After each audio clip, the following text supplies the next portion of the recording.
Olá, meus amigos, sejam todos muito bem-vindos. Estamos iniciando aqui mais uma edição do nosso Iso é Podcast e hoje temos um convidado muito especial. Nós vamos falar um pouquinho hoje sobre direito, mas além de falar sobre direito, nós vamos traçar um pouquinho a trajetória de vida desse convidado, mostrando para vocês como que ser empreendedor no direito também não é algo fácil, mas ele que é uma pessoa, uma figura de tanta referência e também de sucesso na nossa cidade, nós vamos convidar, nosso convidado já vai mostrar para nós um pouquinho, contar um pouquinho essa trajetória, mas eu quero pedir para você que tá chegando aí, você que é novo no nosso canal, não deixe de se inscrever, também curta esse vídeo para que você possa aí nos fortalecer nesse trabalho que temos desenvolvido aqui através do Iso é Podcast. Nós estamos falando diretamente aqui das estruturas da Leon Produtora e eu quero pedir para você também compartilhar esse vídeo, porque o nosso convidado é uma pessoa excepcionalmente experiente na área e ele tem mais de 20 anos como especialista no direito penal. Ele que é graduado pela faculdade FDF, a Faculdade de Direito de Franca, ela que é uma das casas que mais revelam aí de fato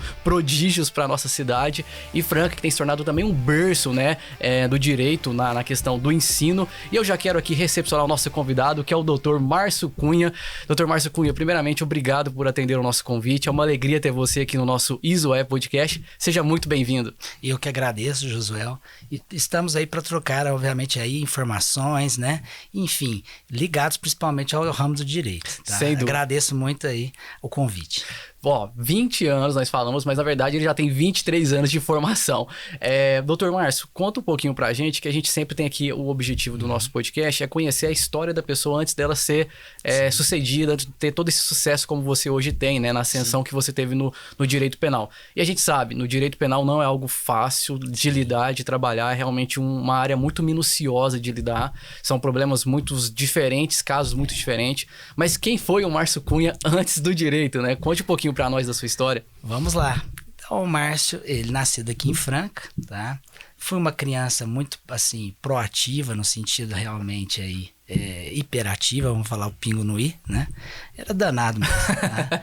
E, enfim, estudei toda a minha vida na Escola Pestalozzi. Minha mãe era professora, inclusive, né? Meu pai é bancário, vim de uma família, vamos falar assim, de classe média, né? Vamos dizer assim. Ali na Major Nicásio, né? Ali, isso, na Escola Pestalozzi, unidade 1, isso. E optei aí pelo direito. Não nego, na época, meu pai tinha farmácia, né? Uma distribuidora de medicamentos, inclusive, né? E teve essa questão de eu fazer administração de empresas. Para auxiliar seu pai até. Sim. Ele estava realmente durante a faculdade, né? Eu também trabalhei com ele, né? Meio período. Então, meio período trabalhava com ele durante a faculdade para ganhar um dinheirinho, né? Para ter o meu próprio dinheiro. E realmente, o que eu verifiquei? Falei assim, pai, e aí? Na época do vestibular, faça administração, né? Ele falou, ó, faz direito. Ele fez direito. Meu pai fez direito, mas não exerceu a profissão em nenhum ramo, né? E ele foi ser bancário, né? E ele falou, olha, o ramo do direito ele determina um leque enorme. Então, você pode ser administrador, você pode ser advogado, você pode ser delegado, você tem é muito mais amplo. Sim. E te dá a base, sim, para trabalhar nas empresas e tudo mais. É um leque muito grande. Isso. Então, a princípio, eu tinha essa tendência em querer trabalhar nas empresas do meu pai, seja na farmácia ou na distribuidora de medicamentos da época, né? Pois bem, então, ingressei realmente no direito, fui aprovado lá pela FDF e realmente sou realizado realmente em relação à questão da faculdade. Não tenho o que falar, sou apaixonado pelo que eu faço. E durante a faculdade, importante, como o José perguntou, é um ponto bem legal. Durante a faculdade eu trabalhava de manhã na farmácia do meu pai, né? Então o comércio, isso é importante, o comércio me ajudou demais a entender as pessoas, a ter esse relacionamento. Isso é importante, José, porque criou proximidade com eles. Isso, nós temos que ter essa, vamos falar assim, essa proximidade de conversa, de entender o lado do cliente, porque nós, mesmo sendo autônomo, sendo obviamente advogado, eu tenho que saber tratar o cliente, entender o raciocínio. Às vezes ele chega nervoso, ele chega, né, mais calmo. Então, essa parte do comércio me ajudou bastante. Mas, importante, já no segundo ano de direito eu comecei a fazer estágios. Então, isso é um ponto relevantíssimo para todo estudante de direito. Sim. Então, no primeiro ano, eu basicamente só trabalhava na farmácia e estudava, né? À noite, né? Então, à tarde eu ficava basicamente fazendo os meus estudos e à noite eu ia para a faculdade. Mas a gente sabe que, apesar de você falar só, é uma rotina, querendo, é exaustiva, porque o direito você tem que dedicar bastante no estudo, né? E aí, o que aconteceu? No segundo ano, José, uma pergunta bem legal, eu acho que isso aí é bem relevante para todos que estão nos escutando. No segundo ano de direito, eu fui fazer tiro de guerra. Nossa. Então eu fazia o tiro de guerra, ia pra farmácia, buscava meu pai no banco 1 hora, ia pro estágio, eu ia pra Justiça Federal, era estagiário da Justiça Federal, e fazia a faculdade à noite. Nossa, que rotina. Então, o segundo ano foi um segundo ano intenso, embora eu entenda assim, no segundo ano não é um ano tão pesado na faculdade, dá para você fazer, estudar, então eu estudava mais finais de semana, pouco tempo que eu tinha. Dava para conciliar. Então, fazia o estágio nesse período. Já no terceiro ano da faculdade, eu também gosto de relembrar essa questão, eu comecei a fazer estágio na 4ª Vara Civil, tá? Com o doutor Ivan. Então eu fazia, obviamente, à tarde, eu saí, obviamente, da Justiça Federal, fui fazer no cartório. Então eu comecei desde a autuação, que antes era o processo, era físico, papel. Sim. O que é autuar? É furar a folha, numerar as folhas, né? Então eu acabava lendo, olhando os processos, as iniciais, juntada de documentos. Então eu aprendi muito nessa parte de cartório. Registro de sentença. Nós fazíamos toda a parte administrativa ali. Tinha um olhar até mais técnico sobre tudo. E esses 6 meses do terceiro ano, com o juiz da 4ª Vara, eu também assisti audiências, então eu tinha essa perspectiva. Eu fui aprendendo muito a questão prática. Na sequência, no outro semestre, ou melhor, segundo semestre do terceiro ano da faculdade, eu já consegui ingressar no Ministério Público. Então eu comecei... Olha como você foi galgando de um pro outro, né? Isso, então eu fiz a Justiça Federal, importante, eu fiz desde o protocolo, cartório e até sentença. Por quê? Mesmo no segundo ano, como tinha muitas sentenças previdenciárias, elas tinham uma padronização. Então era sempre assim, auxílio-doença, tinha uma padronização. Claro, para o estagiário eram sentenças mais simples, mas ajudavam muito, tá? Na época com o Dr. Rubens Calisto, que foi meu professor, e hoje a gente se encontra como professor na FDF também, né? Então isso é muito, muito interessante. Inclusive ele trabalhou com meu pai, tem grande estima pelo Dr. Rubens Calisto. E aí, voltando ao terceiro ano, fiz estágio o segundo semestre no Ministério Público, né? Já no 4º ano, eu mesclei 3 dias da semana Ministério Público e 2 dias com relação à Defensoria Pública. Os ambientes são diferentes, né, em atuações. São, sem dúvida alguma. Então, o 4º ano meu de direito, volto a dizer, continuei na farmácia de manhã, à tarde, 3 vezes da semana, Ministério Público e 2 vezes na Defensoria Pública. Lembrando que não tinha Defensoria Pública instalada, é da Faculdade de Direito, então é a chamada assistência judiciária, tá? Então nós tínhamos aí 2 vezes por semana, então tínhamos atendimentos como advogados, né? Muitos eram de vara de família e o Ministério Público eu atuava muito na área criminal, realmente. E o 5º ano, basicamente eu fiquei também, da mesma forma, 3 vezes por semana no Ministério Público e 2 vezes por semana na assistência judiciária da FDF. Até eu concluir meu curso mesmo. Então, os estágios me ajudaram demais na questão de aliar a questão teórica à questão prática. E, falar a verdade, quem trabalhou com processo físico mesmo, como eu trabalhei intensamente, hoje nós estamos aí na parte digital, mas eu tenho muito processo físico ainda, você tem um aprendizado fantástico de saber lidar com rapidez, então você entende o processo de uma forma fácil. Você sabe já lidar com todo o rito dele, desde a fase inicial até a sentença, como você falou. Justamente. Então, esse ponto, Josué, interfere muito na celeridade do seu trabalho. Não é só o atendimento do cliente, mas nessa celeridade. Então, esse é um histórico, assim, bem simplificado, né, da minha trajetória, né, sem dúvida. Tem um ponto que é bem interessante aqui, perdão de interromper. A família é fundamental, mas... A família, e você falou, né, você já era proativo, tinha uma intensidade tanto, então essa rotina pra você, por mais que era exaustiva, na prática era até prazerosa, né? Ah, sim, né, até quem me conhece, acompanha em redes sociais, eu geralmente acordo cedo mesmo, igual hoje, eu acordei às 4, trabalhei um pouquinho, fui pra academia, já trabalhei de novo um pouquinho e já vim para trabalhar aqui conosco, aqui com o José. Maravilha. Ó, vamos avançar um pouquinho na história, porque é até interessante a gente ver, porque tem muitos, acho que boa parte dos jovens deve ter te identificado com você em alguma parcela daquilo que você colocou. Mas qual que foi, assim, o feeling realmente na faculdade que você... Claro, a gente viu que você meio que migrou de uma pro outro, mas você também teve uma bagagem que você adquiriu de uma pro outro. Como que você sentiu? Qual foi o momento que você sentiu assim, a minha área é o penal? Que eu acho que todo advogado, quando conclui ou quando tá no meio, eles sempre ficam nessa dúvida, né? De se encontrar em qual área, que se vai ter a vocação para aquilo ou não, né? Interessante sua pergunta, eu vou te trazer um fato que não relatei aqui. No 4º ano, quando eu ingressei realmente, no 3º ano, no 2º semestre, eu já comecei no Ministério Público com alguns promotores, mas no 4º ano eu fixei com o Dr. Pedro Ferreira Leite Neto. Ele, o Dr. Pedro, foi um promotor que me ajudou demais. Ele era de Ribeirão Preto, mas ele morava em Franca, né? Hoje ele está no Tribunal de São Paulo, né? Como procurador de justiça.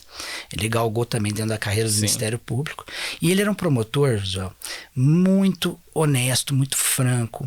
E ele queria que o estagiário realmente progredisse. Então ele não teve vergonha de nenhuma de me criticar. Falou, olha, né? Ele fazia questão, eu fazia as peças, ele fazia questão de imprimir.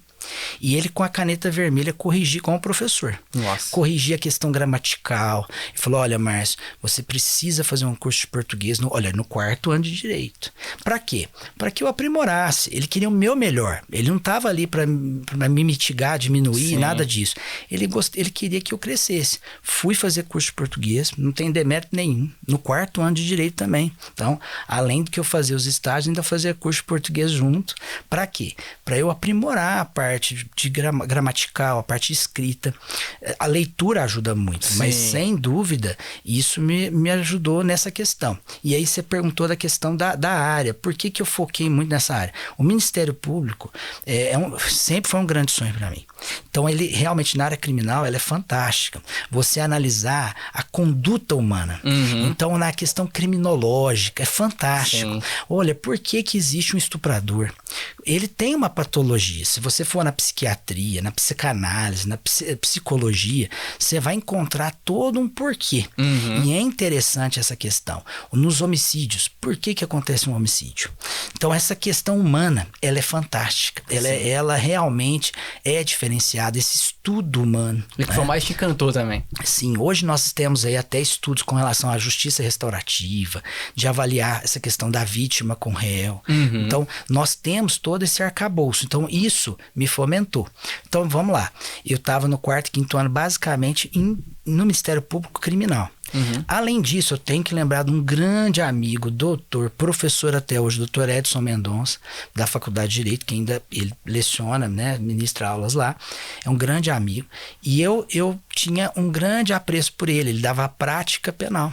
Olha. É um grande amigo, inclusive, depois que eu passei também a dar aulas na OAB para a parte penal, ele dava essa parte, e aí ele viu que eu comecei a dar essas aulas e ele realmente ficou só com a faculdade. E o Dr. Edson e eu sempre discutimos, porque eu tinha um lado da acusação e ele sempre visualizando a visão de defesa. Então isso, na própria faculdade, isso é uma peculiaridade da FDF dessa discussão entre aluno e professor. Discussão jurídica, não é? Nós estamos falando aqui da discussão dos temas. Eu falava, doutor Edson, essa tese não cola, essa tese, né? Porque eu tinha a visão do promotor. Então, isso fomentou cabalmente eu estudar, realmente especializar. Fiz especialização lato sensu em penal mesmo, né? Depois o mestrado já em processo, na parte processual. Então, isso ajudou muito, mas sem dúvida, o estágio, em conjunto com a faculdade, trilhou esse caminho meu. Em especializar, te deu uma base muito forte. Sem dúvida alguma. Bem interessante. Você tocou em 2 pontos que é bem interessante. Vamos até abrir um parênteses pra gente fugir um pouquinho do assunto, que às vezes é muito bom também.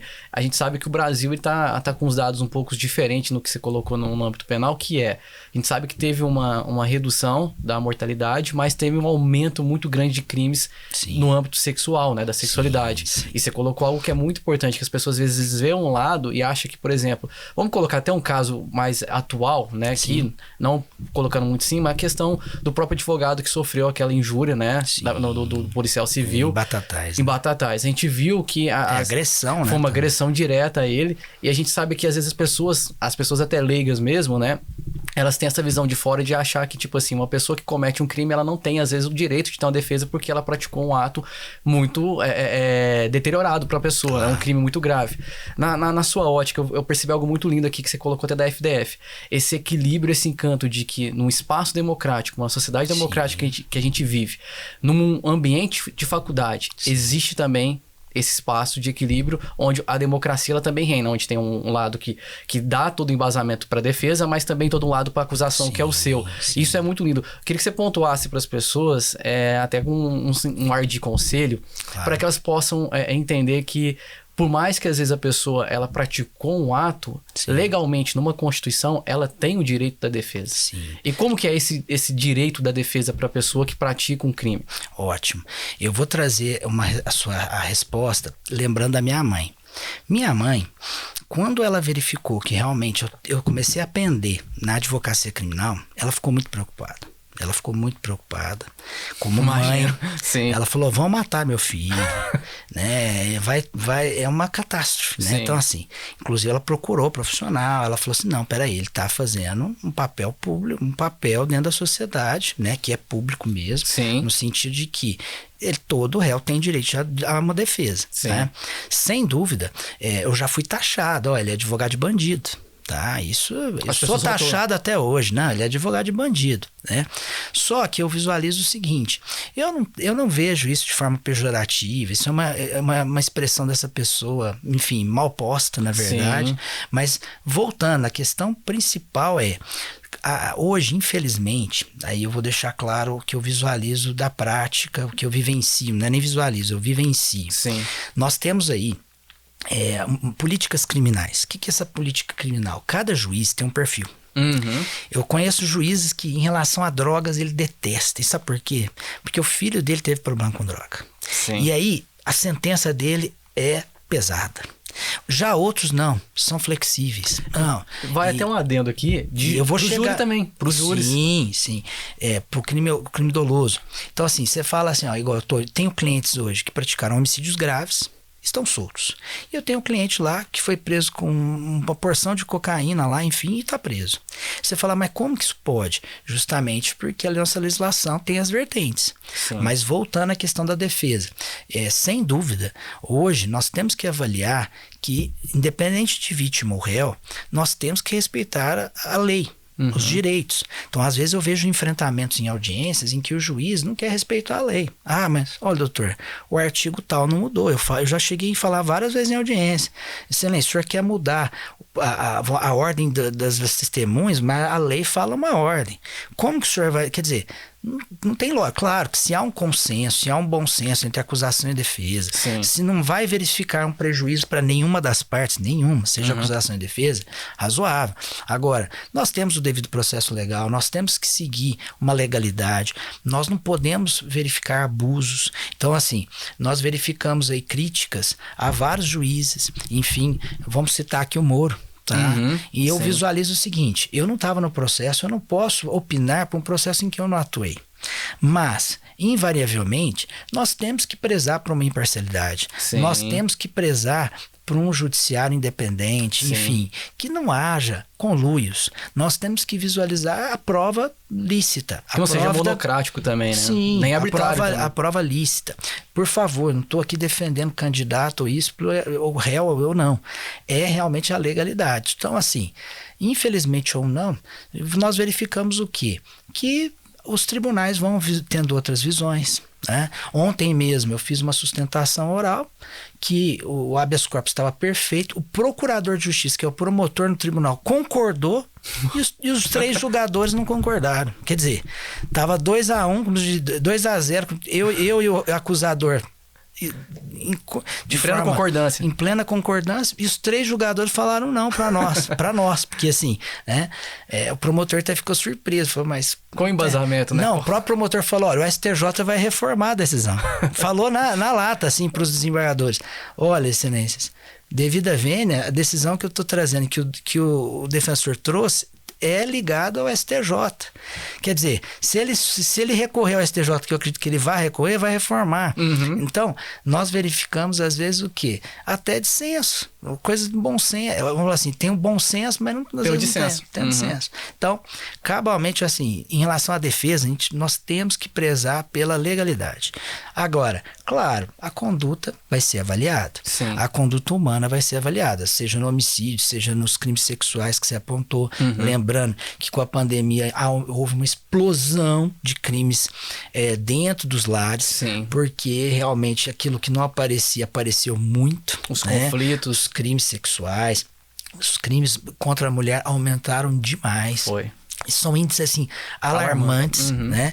E aí a verdade apareceu realmente os problemas familiares, né? Que estavam ali ocultos muitas vezes, mas Sim. aí explodiu sem dúvida alguma. Mas deve-se prezar, mais uma vez, enfatizo essa questão da legalidade, Sim. do bom senso, do advogado ter o controle. Eu já tive embates em audiências com promotores, mas assim, um embate jurídico. Falei, doutor, o senhor me desculpa, eu conste em audiência. O senhor faça o ato que o senhor está determinando. O senhor é autoridade, eu sou advogado, eu quero que conste em ato, estou aqui exercendo minha função, né? E é assim que tem que ser feito. Porque igual a gente sabe, né? Nem mesmo um juiz está acima da lei. O rito, a forma, tudo. Aí todos têm que respeitar. Mas, Josué, eu visualizo o seguinte, em aula eu falo para meus alunos, o pior advogado é o advogado poste. Ele chega lá, não fala nada. É um poste. Eu brinco, eu falo, olha, é terrível. Sim. Eu já fui em audiências lá, eu e mais 2 advogados, defensor público, tem alguma pergunta, não faz uma pergunta, não tem um raciocínio jurídico da conduta. Não, assim, para produzir uma prova favorável ao réu, deixa a prova passar, deixa o Ministério Público produzir a prova.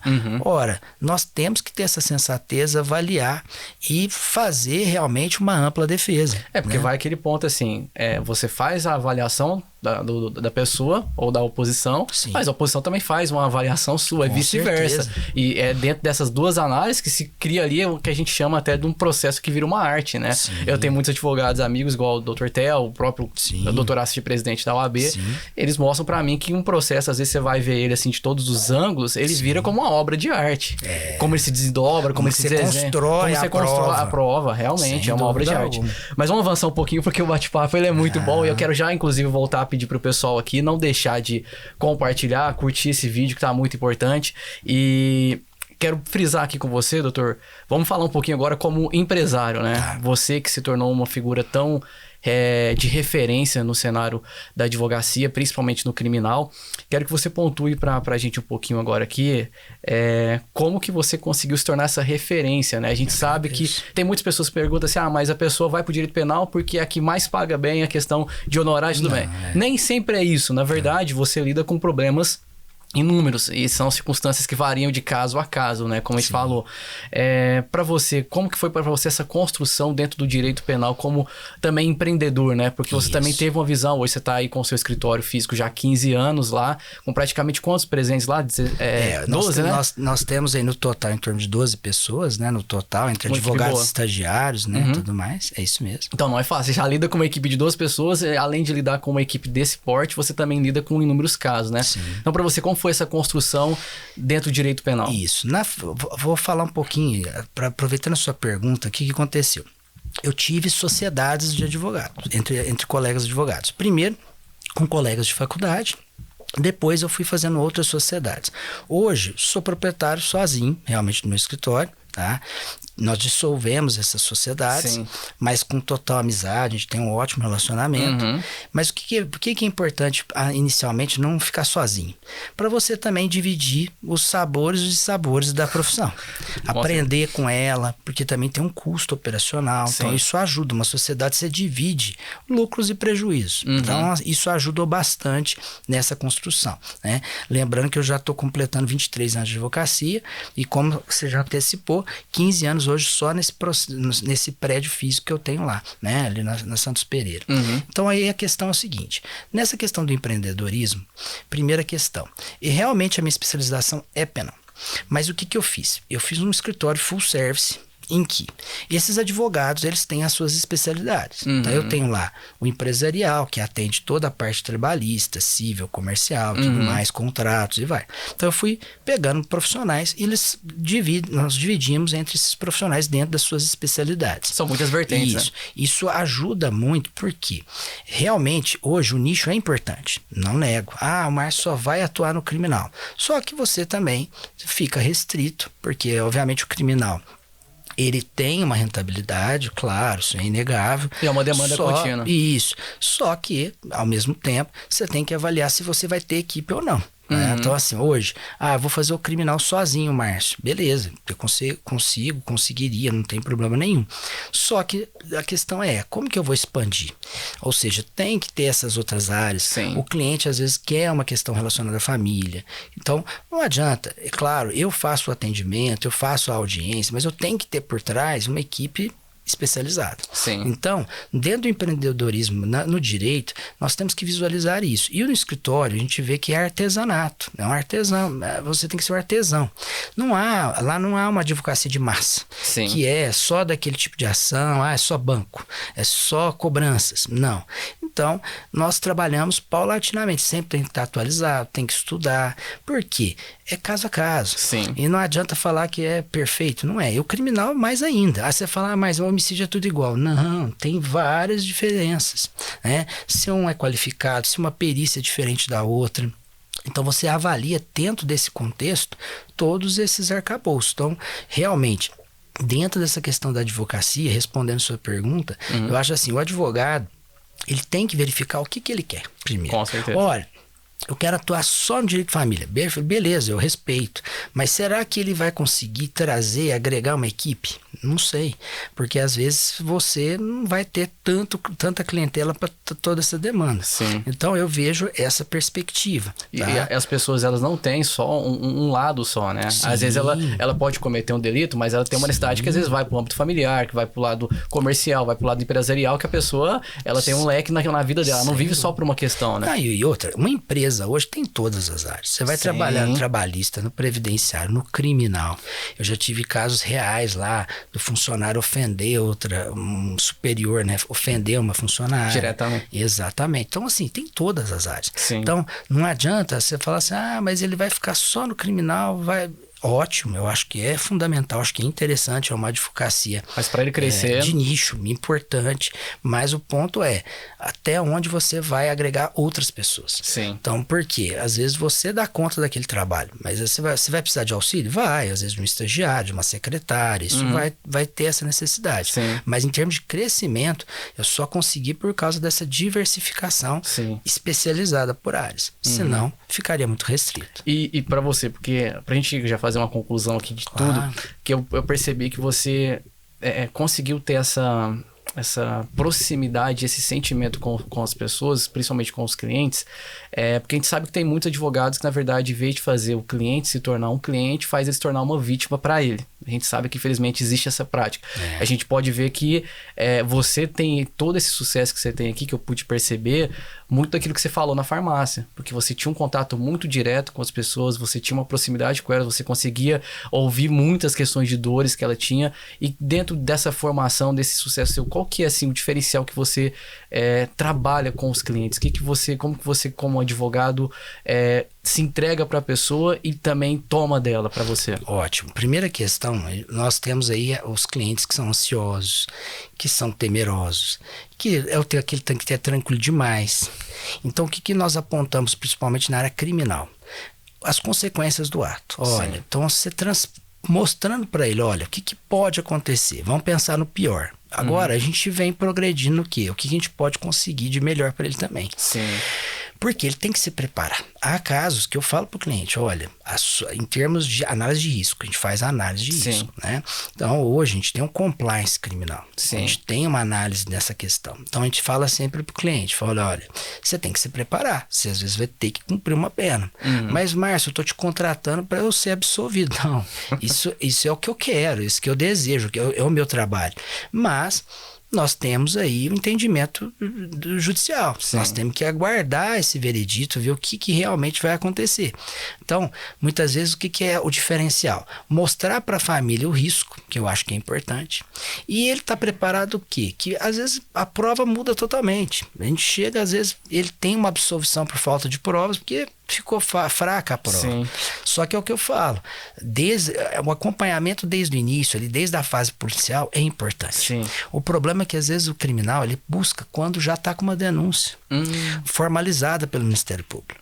Então, eu falo muitas vezes para os alunos, olha, quanto antes você poder ali dar o atendimento, a orientação, você consegue fazer uma prevenção. Sim. Então, assim, hoje eu vejo que muitos clientes que me buscam, eles já querem a prevenção.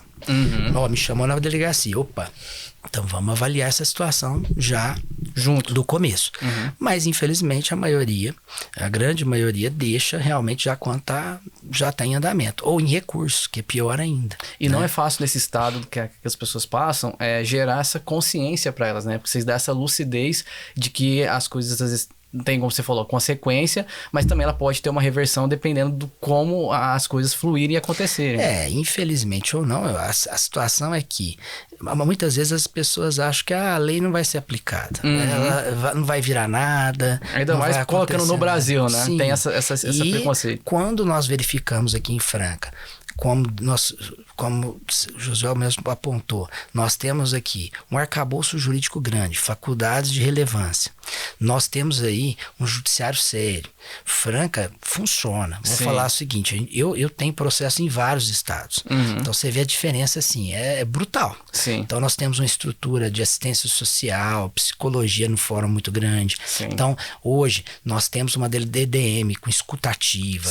Né? Nós temos aí obviamente uma prevenção, um acolhimento dessas vítimas. Então isso determina que a prova seja melhor para a acusação. Sim. Então o advogado tem que estar ainda mais antenado, mais atualizado para ter cuidado, obviamente, nos atos em relação ao seu cliente. Sim. Então o diferencial hoje eu vejo essa expertise, experiência em saber o que será feito naquele momento, seja na fase policial, seja durante o processo ou até na fase recursal, de forma sensata. Sim. Por quê? Não adianta simplesmente ir na delegacia. Simplesmente ir uma audiência e não pensar o que vai acontecer, qual a estratégia, né? Qual a combatividade. E eu falo, a frase da advocacia é resiliência. Você tem que ter resiliência. Escutou? Não, igual eu comentei de ontem, uma sustentação oral no tribunal que o procurador de justiça falou, doutor, o senhor tem total razão, me elogiou, deu fundamento até do STJ e os 3 embargadores falaram não. Então eu falo assim, resiliência, não desanimar, levantar a cabeça. É duro dar notícia ruim? Se é. Notícia boa é uma delícia. Agora, notícia ruim, você tem que levantar o cliente e falar, calma, não tem nada perdido e vamos tocar o processo. Realmente. Mas, sem dúvida, eu acho que essa sensatez de mostrar o risco. Hoje, o advogado que não faz análise de risco, eu falo, ele vai perder o cliente, vai perder a confiabilidade, né? Nesse sentido, sem dúvida. E vai dando abertura para os equívocos, né? Não, aí você fala uma coisa, o cliente compra aquela ideia e aí, mas você falou isso, falou, opa, peraí, tem que ter esse cuidado, porque, infelizmente ou não, nós temos que entender o cliente. O cliente, ele filtra aquilo que convém a ele, né? Sem dúvida, é o interesse dele. É isso mesmo. Estamos chegando já ao final. Claro. Como eu disse para você, o nosso podcast ele é bem objetivo, Dr. Márcio, mas fiquei muito contente de receber você aqui. Confesso que eu tô criando uma admiração agora, vendo como você tem uma trajetória que, de fato, Franca tem excepcionais advogados, né? A gente citou alguns nomes aqui, né? E fico muito feliz de saber que você, nessa trajetória sua no direito penal, se tornou essa referência para Franca.